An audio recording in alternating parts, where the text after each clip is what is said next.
Nama saya Sobirin. Saya calon guru penggerak angkatan 9 dari SMA Negeri 1 Silit Murai. Pada hari ini, di video ini saya akan melakukan aksi nyata modul 2.3. Ya. Selamat siang Bapak. Selamat siang Pak Sobirin. Terima kasih Bapak sudah meluangkan waktu buat saya pada hari ini. Ya. Baik Bapak, sebelum kita mulai saya mau tanya dulu untuk nama lengkap Bapak, ya saya tulis di sini. Nama lengkap saya Paul Samara. Paul Samara. Unit bekerja di SMA Negeri 1 Silit Murai. Dan Bapak ini mengajar apa Bapak? Oke, terima kasih Pak Sobirin. Untuk mata pelajaran yang saya ampuh di SMA 1 Silit Murai, saya mengajarkan mata pelajaran kimia. Itu untuk kelas 10 sampai kelas 12. Jadi Bapak Paul Samara ini mengajar kimia kelas 10 sampai kelas 12 ada ya? Iya, betul Pak. Di kelas 12 itu baik maupun IPA maupun IPS gitu ya? Iya, karena kalau untuk di kelas 12 untuk di MIPA itu kimia peminatan, sementara untuk di kelas 12 itu kimia lintas minat, karena di SMA 1 Silit Murai untuk kelas 12-nya masih memakai kurikulum 2013. Ini Pak, saya memanggil Bapak sini karena saya mau mengadakan supervisi. Hanya saja supervisinya ini berbeda dengan kelas sekolah supervisi gurunya. Saya di sini supervisi ingin tahu kompetensi yang nantinya akan Bapak dikembangkan, gitu. Yang oleh dikembangkan oleh Bapak dan nanti Bapak di kelas seperti apa. Namun sebelum supervisi ini saya akan tanya jadwal nih Pak. Jadwal untuk kita keluarkan dulu nih jadwal Bapak dengan jadwal saya. Kira-kira waktu yang pas untuk saya bisa supervisi Bapak kira-kira hari apa Pak? Oke, terima kasih Pak Sobirin. Ya, untuk jadwal pelajaran saya sebenarnya untuk hari Senin sampai hari Jumat itu ada kelas 10 sampai kelas 12. Nah, untuk jadwal yang bisa mungkin yang lebih baik untuk disupervisi, mungkin saya akan mengambil yang pertengahan yaitu kelas 11. Karena kalau untuk kelas 12 sudah untuk persiapan ujian akhir sekolah atau UAS dan ujian praktek tentunya. Sementara di kelas 10 yang istilahnya masih awal dalam pengenalan kimia, jadi saya mengambil kelas yang di pertengahan yaitu kelas 11. Untuk kelas 11 ya Pak kita ambil. Itu hari apa? Hari Kamis ya? Oke, ya. Terima kasih Pak Sobirin. Untuk jadwal kelas 11 memang itu ada saya mengajar di kelas 11.1 dan kelas 11.3. Tetapi kalau untuk di kelas 11.1 itu hanya satu hari, itu di hari Kamis. Kemudian kalau di kelas 11.3 itu di hari Selasa dan Rabu. Karena mengingat juga jadwal Pak Sobirin untuk supervisi, mungkin kita mengambil yang langsung satu hari saja untuk di kelas 11.1. Jadi nanti saya supervisi Bapak di kelas 11.1 di hari Kamis ini ya? Kamis ini ya Pak bisa? Ya bisa Pak Sobirin, terima kasih kesempatannya. Jadi untuk kelas 11.1 ya bisa kita laksanakan di hari Kamis. Saya catat jadwalnya, jadi nanti hari Kamis tanggal 2 kita saya akan masuk supervisi Bapak, saya akan masuk ke ruangan saat Bapak mengajar. Nah, sebelum kita ke kelas saya supervisi nih Pak, kira-kira nanti tujuan pembelajaran Bapak di kelas 11.1 itu apa ya? Oke, terima kasih Pak Sobirin.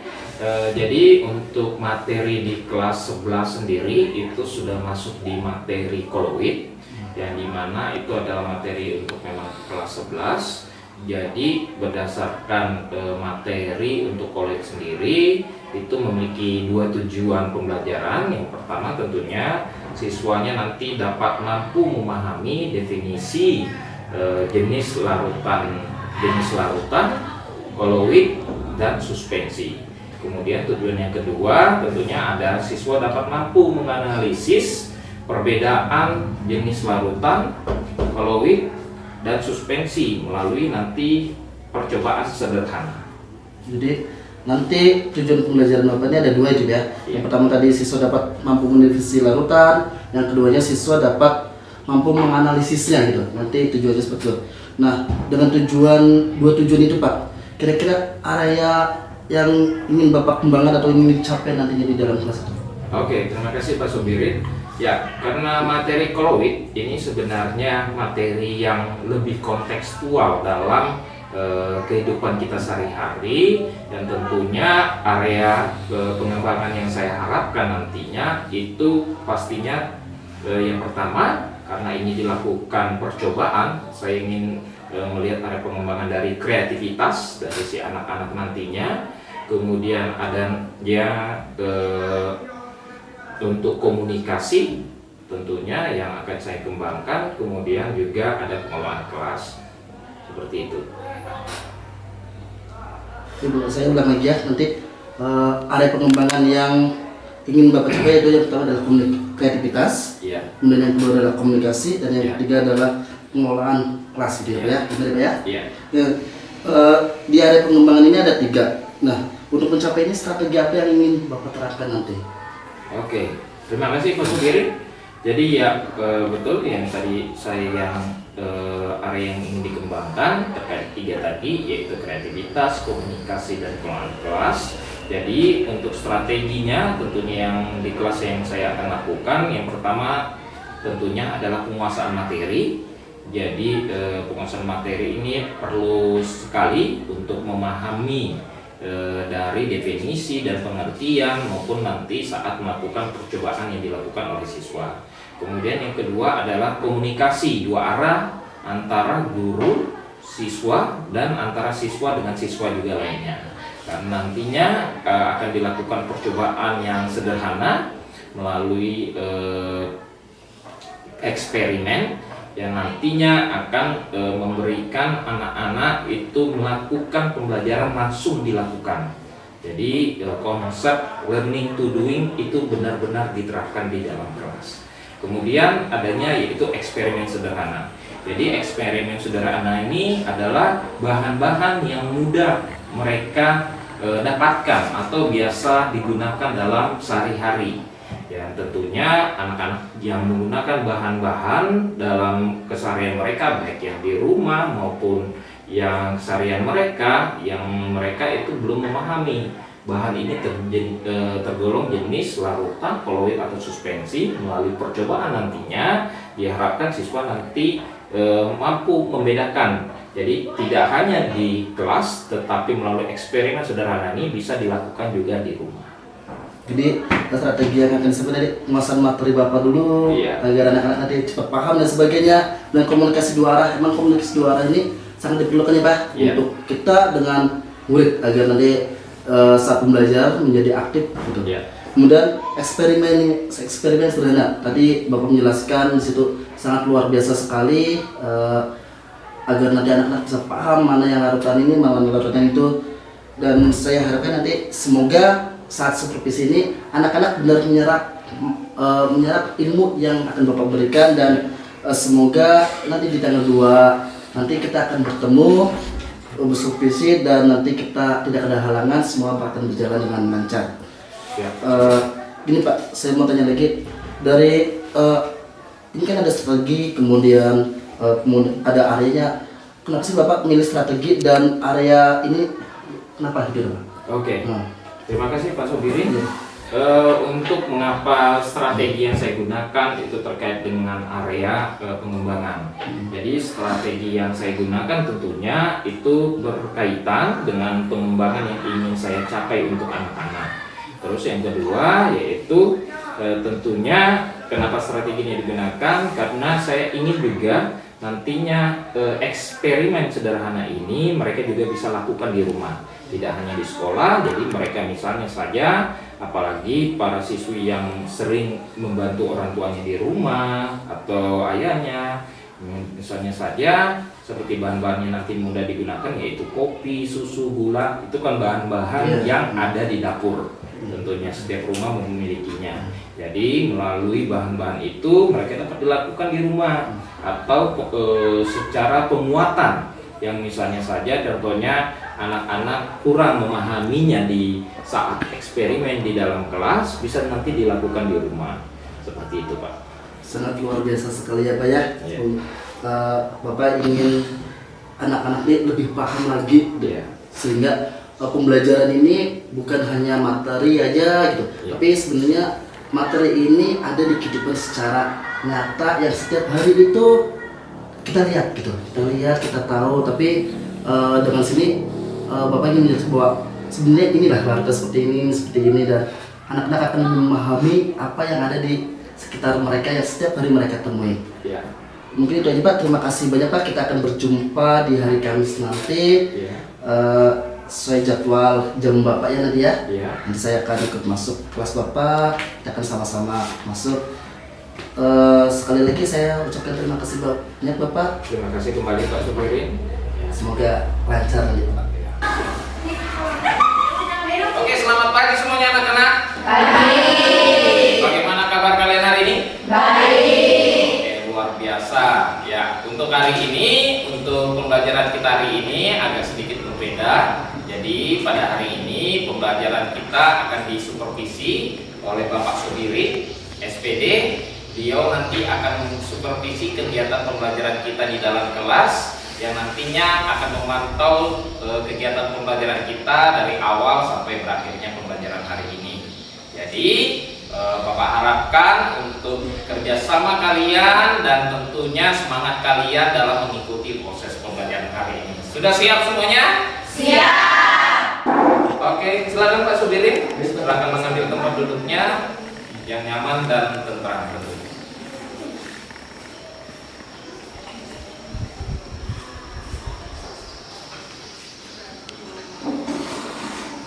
Oke, selamat pagi semuanya. Pagi. Ya, masih tetap semangat? Masih. Masih dong tentunya. Apalagi kalian yang masih pagi di hari ini habis sarapan tentunya. Sarapan apa tadi? Soto. Soto, ada soto. Ada yang lain? Nasi. Ayam geprek. Ayam geprek. Ada yang lain? Cireng. Cireng. Wow, banyak karbonya ternyata kalian sarapan pada pagi hari ya. Iya, tentunya karbo itu sangat dibutuhkan bagi energi kita untuk kegiatan pembelajaran, yang tentunya kegiatan pembelajaran itu kita adalah full day dan tentunya pembelajarannya sampai sore hari. Oke, untuk hari ini kita akan belajar pembelajaran bab yang baru, yaitu kita akan mengenal sistem koloid. Ya, jadi ada yang pernah lihat gambar ini enggak? Gambar apa ini? Es krim. Es krim. Kemudian kalau yang di bawah es krim itu ada apa? Susu. Susu. Kalian pernah makan es krim dan pernah minum susu? Pernah. Hah? Pernah ya? Biasanya minum es krim di mana? Di rumah. Di rumah. Atau minum es krim ketika kalian keadaannya lagi apa? Lagi gabut. Lagi gabut. Ada lagi? Lagi pengen. Lagi pengen. Lagi pengen. Panas. Es lagi panas, betul. Jadi es krim terus susu itu adalah minuman dan makanan yang tentunya menyehatkan sebenarnya, ya. Tetapi kalian tahu nggak sebenarnya es krim susu itu merupakan juga bahan kimia? Apakah kalian sudah tahu? Tahu. Sudah. Atau bapak tanya, kalian pernah minum teh? Pernah. Pernah minum susu? Pernah. Pernah minum kopi? Pernah. Oke, dari ketiga itu Bapak pengen tanya apa perbedaannya? Beda rasa. Beda rasa, betul. Beda warna. Beda warna, betul. Ada lagi? aromanya.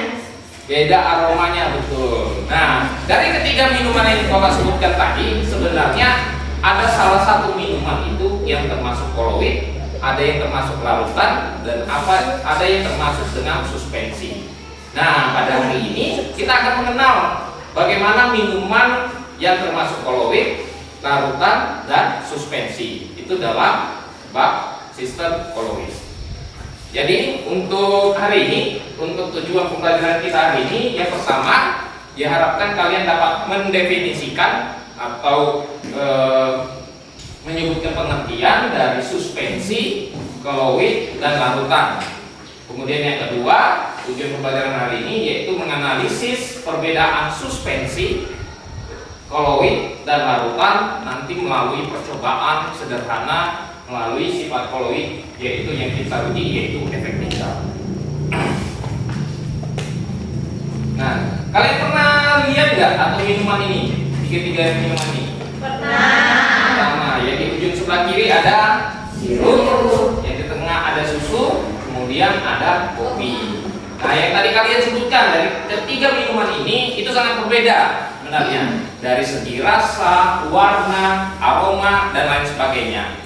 Tetapi dari ketiga minuman ini, dari sirup, susu, dan kopi, ada yang termasuk koloid, ada yang termasuk larutan, ada yang termasuk suspensi. Nah, bagaimana cara membedakannya? Kita akan belajar pada hari ini, ya. Jadi ketiga minuman ini sangat berbeda sebenarnya.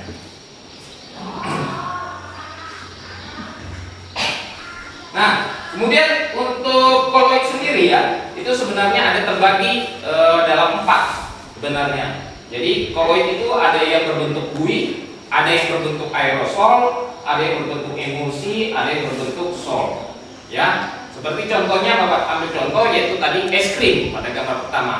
Es krim itu termasuk jenis koloid. Jenis koloid apa? Jenis koloid emulsi.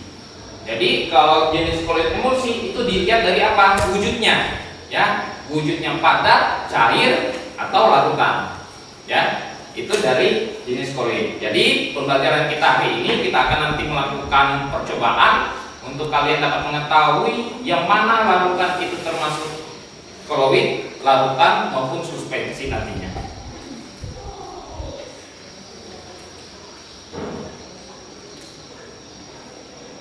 Oke, sudah duduk setiap kelompoknya ya? Sudah. Jadi ini kita akan Bapak akan putarkan koloid. Jadi untuk mengenal bab koloid pada hari ini kita akan bermain secara detektif, ya. Kalian pernah nonton detektif Conan nggak? Ah, enggak ada pasiennya. Ah, nggak ada TV ya di rumah ya? Ya, atau film detektif misalnya yang suka nonton drakor kan ada itu ya? Iya. Nah, kita hari ini akan bermain peran, kalian akan sebagai detektif. Kalian akan memecahkan sebuah kasus yang nantinya akan diberi studi kasusnya apa. Jadi akan diberi tentunya seperti dengan detektif, kalian akan mencari bukti dan petunjuk, ya. Jadi kalian akan memecahkan kasus. Jadi harapannya nanti dari kasus itu kalian dapat menemukan arti koloid, larutan, dan suspensi itu sendiri melalui percobaan yang akan kalian lakukan.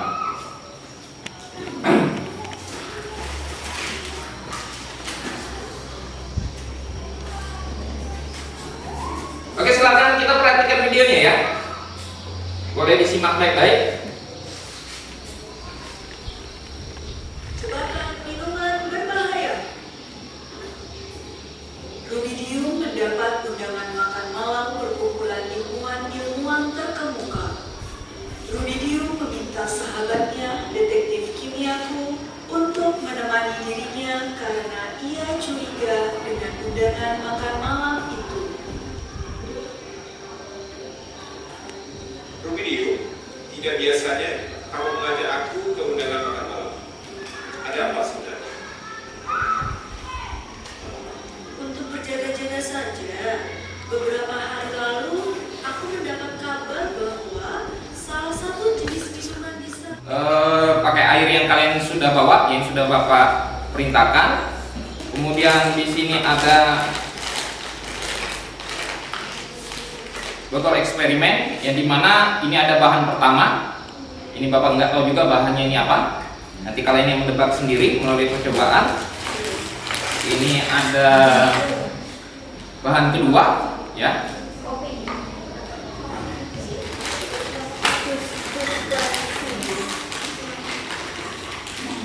Kemudian ini ada bahan ketiga, ya.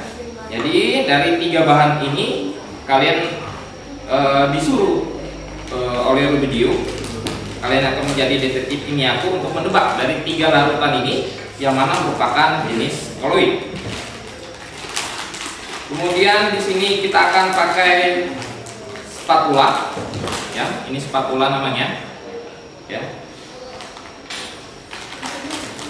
Kemudian di sini ada apa yuk? Ini ada laser pointer, ya. Jadi ini laser pointer ini gunanya untuk menguji dari sifat koloid yang melalui percobaan efek tinta tadi. Kelompok 2, ini silakan kelompok 3. Email. kelompok 4. Silakan di Ya. Oke. Nah, jadi kalian untuk setiap masing-masing kelompok itu akan melakukan percobaan yang sama. Jadi kalian akan menguji dari 3 larutan ini yang mana merupakan jenis koloid. Tentunya Bapak sudah meminta kalian membawa untuk gelas aqua ya, gelas aqua kosong. Nah, nantinya gelas aqua kosong itu kalian masukkan ke bubuk ini, ketiga bubuk ini ke setiap masing-masing gelas ya, ke setiap masing-masing gelas. Jadi gelas pertama masukkan bubuk yang pertama, kemudian gelas kedua itu gelas kedua masukkan bubuk kedua dimasukkan ke gelas kedua, dan gelas ketiga dimasukkan bubuk yang ketiga. Jelas ya?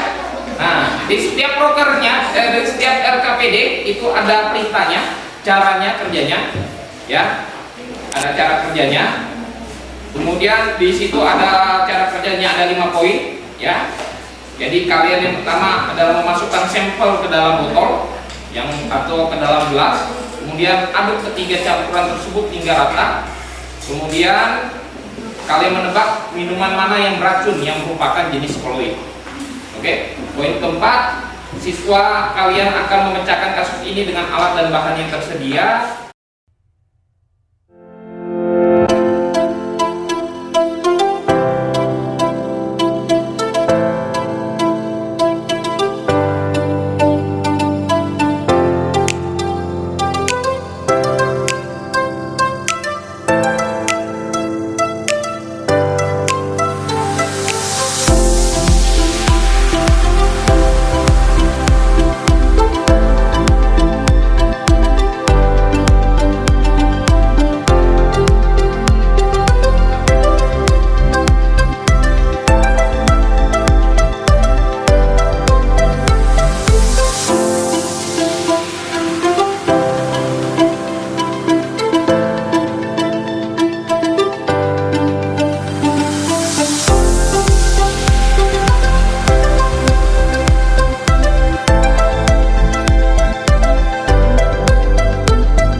Kita tadi saya sudah melakukan supervisi Bapak berdasarkan kemarin sebelum supervisi.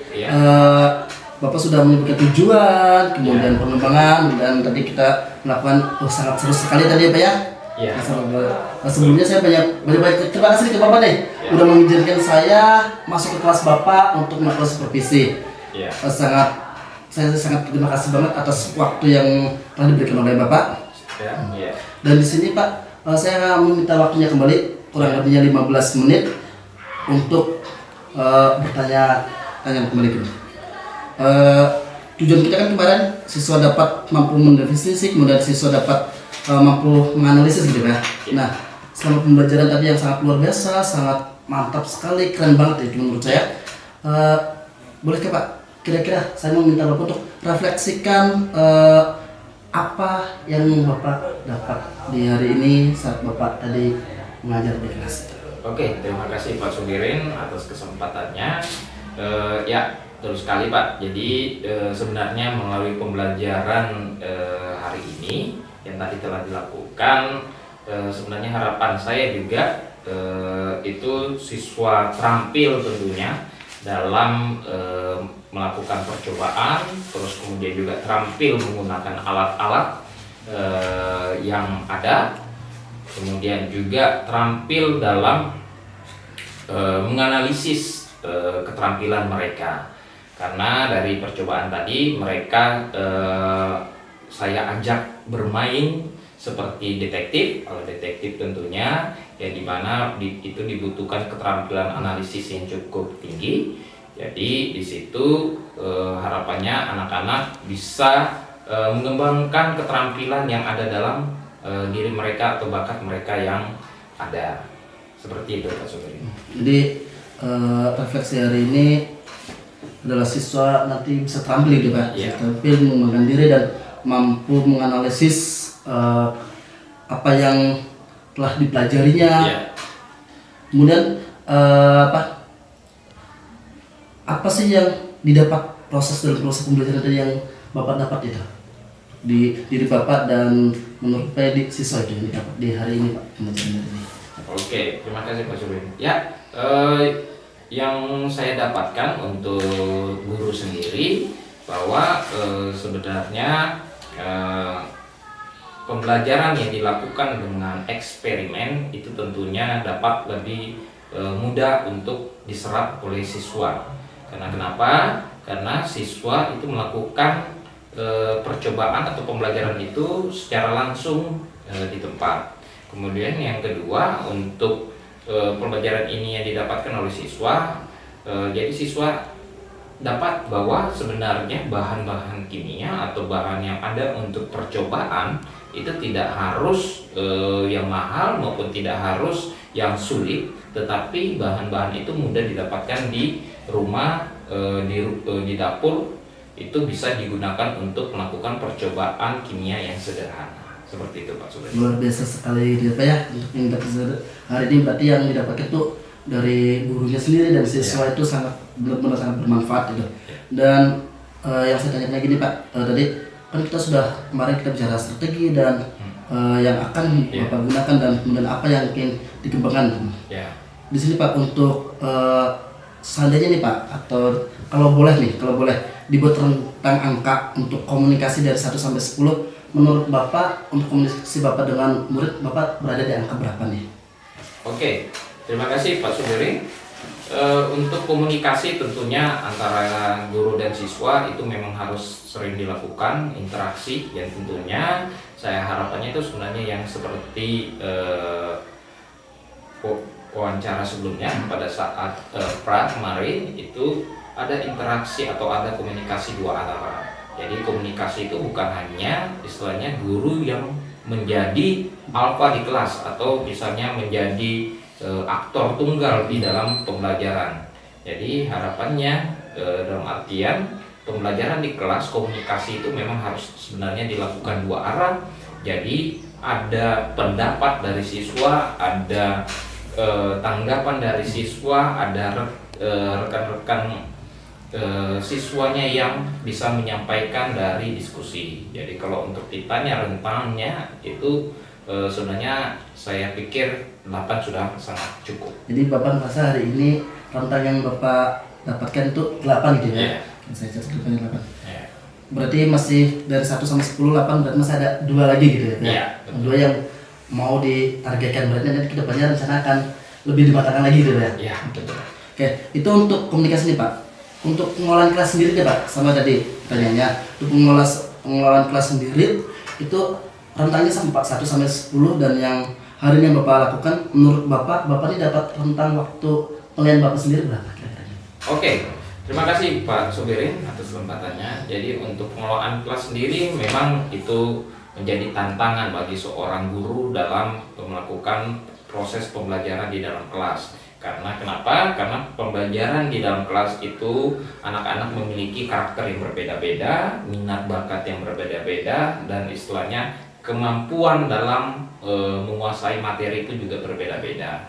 Jadi pengelolaan kelas ini memang adalah keterampilan khusus yang harus dimiliki oleh guru, yang dimana itu untuk mengelola kelas untuk secara kondusif. Karena tentunya di dalam kelas kita tahu sendiri bahwa di dalam kelas tidak hanya anak yang pendiam saja, atau anak yang aktif saja, atau anak yang kreatif saja, tetapi ada anak-anak yang istilahnya ya ada yang pengen mengganggu temannya, atau ada yang usili temannya. Tetapi pengelolaan kelas guru yang ini perlu ada wewenang guru yang istilahnya bersikap untuk mengkondisikan kelas. Kalau ditanya untuk rentang pengelolaan kelas dari 1 sampai 10, saya pikir 8 juga sudah cukup. Luar biasa tadi ya Bapak, melihat kondisi anak gitu, dalam kondisi anak dalam artinya tadi anak-anak di kelas ini karakternya berbeda-beda. Dengan ada yang pendiam, ada yang aktif, ada yang aktifnya aktif banget. Sehingga saat Bapak melihat nih anak ini harus termana gitu, agar kondisi kelas kondusif dan sesuai yang diinginkan Bapak. Sangat luar biasa sekali Pak. Nah untuk kreativitas tadi kita lihat kreativitas luar biasa sekali ya kreativitas di mana anak-anak itu melakukan eksperimen secara langsung gitu, walaupun berkelompok, tetapi mereka secara langsung di situ dan diarahkan oleh Bapak tadi dalam kelas itu. Kemudian untuk kreativitas sendiri rentangnya sama tadi 1 sampai 10. Menurut Bapak kreativitas yang tadi telah dilakukan Bapak kira-kira ada di rentang angka berapa nih?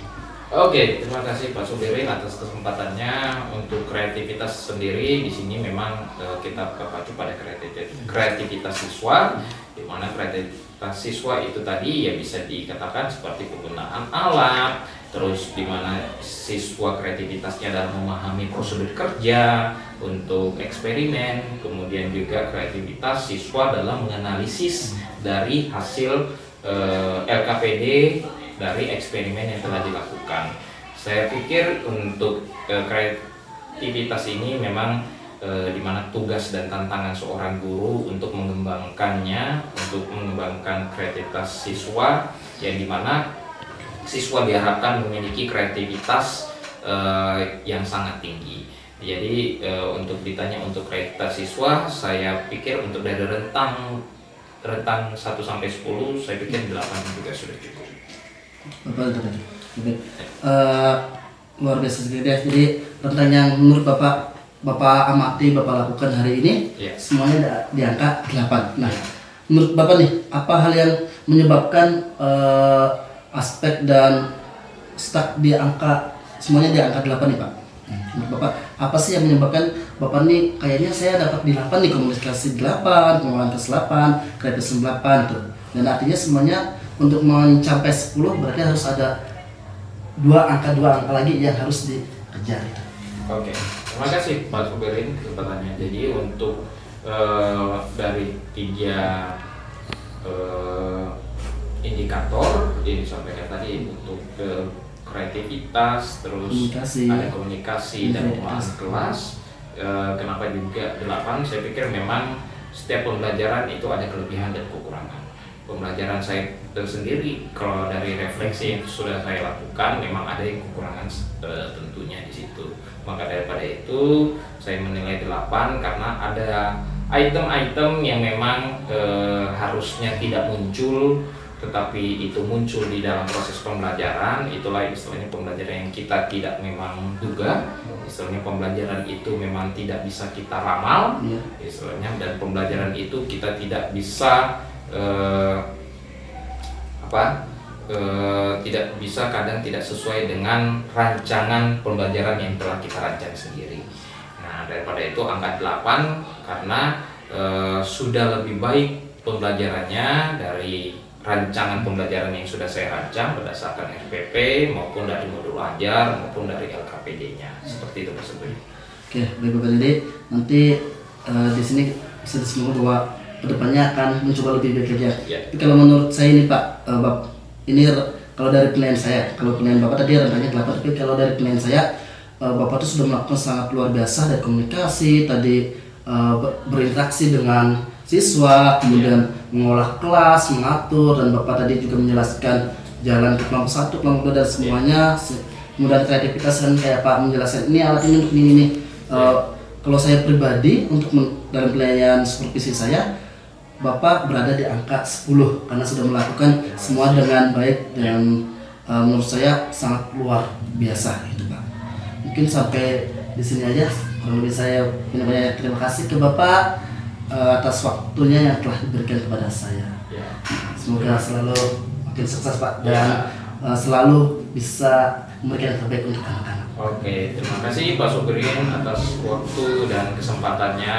Saya memang juga berharap adanya kegiatan supervisi ini, di mana adanya supervisi jadi merupakan penilaian bagi saya dalam melakukan proses pembelajaran maupun menyiapkan pengumuman kelas maupun melihat kreativitas siswa. Saya harap memang juga seperti ini bisa dilakukan dalam periode-periode tertentu yang dimana jadi meningkatkan kreativitas guru itu sendiri maupun menjadi pengalaman guru itu sendiri. Dan saya mohon maaf juga bila ada salah kata yang saya terucap maupun salah tindakan yang saya lakukan kepada Pak Sobirin selaku supervisi yang melakukan supervisi. Jadi harapannya Pak Sobirin tidak bosan maupun tidak. Saya tidak bosan, saya malah senang gitu diterima oleh Bapak untuk supervisi. Tidak bosan ya, dan tidak dalam artian tidak jenuh tentunya dalam melakukan, dan harapannya Pak Sobirin juga ini menjadi pemimpin yang istilahnya bisa menjadi role model dalam melakukan supervisi.